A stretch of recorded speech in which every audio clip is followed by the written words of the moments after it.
To remove the separator, we have two screws here, 1 and 2, and 3 catches here, 1, 2 and 3.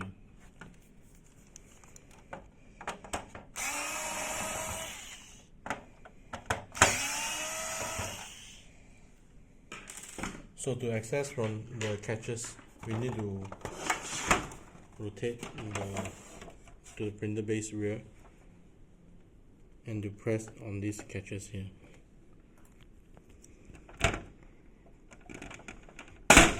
Okay.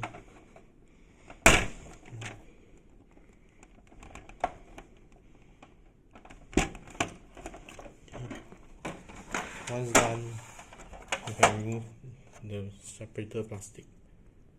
Okay. Please also ensure that the spring is here, is not deformed.